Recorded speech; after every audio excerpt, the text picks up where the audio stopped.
ایک مرتبہ امام حسن علیہ السلام اپنے گھر آئے۔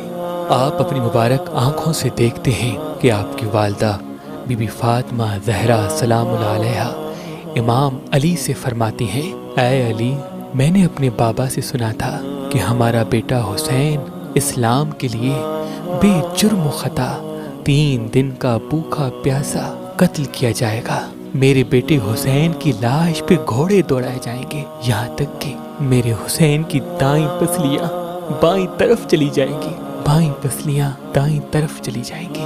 اس وقت نہ علی ہم ہوں گے نہ حسن ہوگا، میرا حسین اکیلا شہید کیا جائے گا۔ بس یہ سننا تھا۔ امام حسن زار و قطار رونے لگے۔ جب بھی امام حسین کو دیکھتے تھے، امام حسن سینے سے لگا کر گریا کرتے تھے اور بار بار دعا کرتے تھے، اے اللہ، مجھے ایسا بیٹا عطا کر جو کربلا کے میدان میں میرے بھائی حسین پہ قربان ہو جائے۔ وقت گزرتا رہا، زمانہ بیتتا گیا، امام حسن بڑے ہوئے اور امام حسن کی دعا دربار خدا میں قبول ہوئی اور شہزادہ قاسم کا ظہور ہو گیا۔ جیسے ہی شہزادہ قاسم کی آمد ہوتی ہے، امام حسن بی بی ام فروا سے کہتے ہیں، اے فروا، یاد رکھنا یہ میرا قاسم کربلا کے میدان میں میرے بھائی حسین پہ قربان ہوگا۔ میرا بھائی حسین مجھ سے بہت پیار کرتا ہے۔ اگر شہید ہونے کے لیے قاسم کو اجازت نہ ملے تو میں تمہیں تحریر لکھ کے دیتا ہوں، تو یہ میرا خط حسین کو دینا۔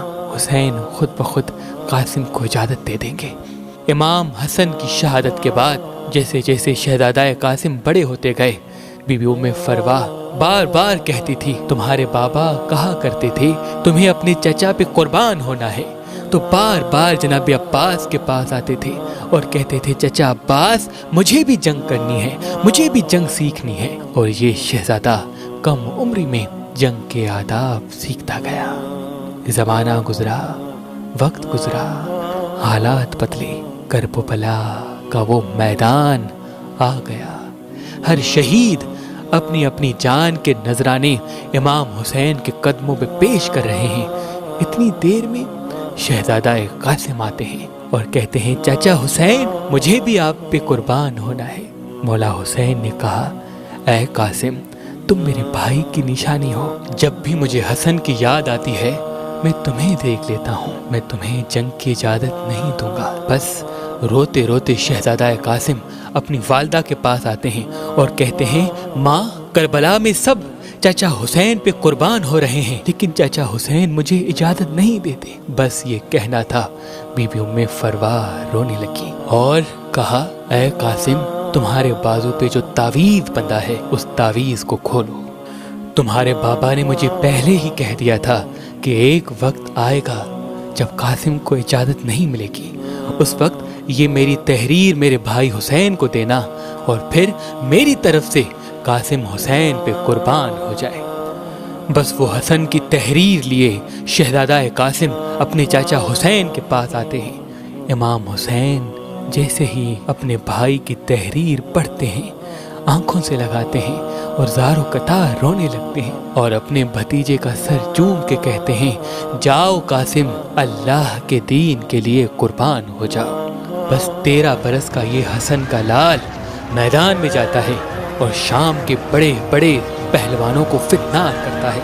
فوج یزیدی میں کوہرام برپا ہو جاتا ہے اور کہنے لگتے ہیں، یہ علی کا پوتا ہے، اس سے کوئی مقابلہ نہیں کر سکتا۔ بس تیر و پتھر کی برسات ہوئی ہے۔ شہزادہ قاسم گھوڑے کی زین سے زمین پہ آئے ہیں۔ ہزاروں گھوڑوں میں ایک 13 سال کا بچہ جیسے زمین پہ گرتا ہے تو فوجی اشکیا گھوڑے شہزادہ قاسم پہ دوڑاتے ہیں۔ بس آواز آتی ہے، چاچا حسین میری مدد کو آئے۔ ہزاروں گھوڑوں میں پامال ہو گیا حسن کا شہزادہ۔ ایک ایک ٹکڑے سے چچا حسین، چچا عباس، چچا حسین کی صدائیں گونجنے لگتی ہیں۔ مولا حسین میدان میں آتے ہیں کہیں سے قاسم کا بازو ملتا ہے، کہیں سے قاسم کا ہاتھ ملتا ہے، کہیں سے قاسم کی انگلیاں ملتی ہیں، کہیں سے قاسم کا سر ملتا ہے۔ ان تمام ٹکڑوں کو لے کے اپنی ابا میں جمع کرتے ہیں اور بی بی ام فروا کے پاس لے کے آتے ہیں اور فرماتے ہیں اے ام فروا، تمہارے لال کی قربانی اللہ نے اپنی دربار میں قبول کر لی۔ سلام ہو حسن کے لال شہزادہ قاسم پر۔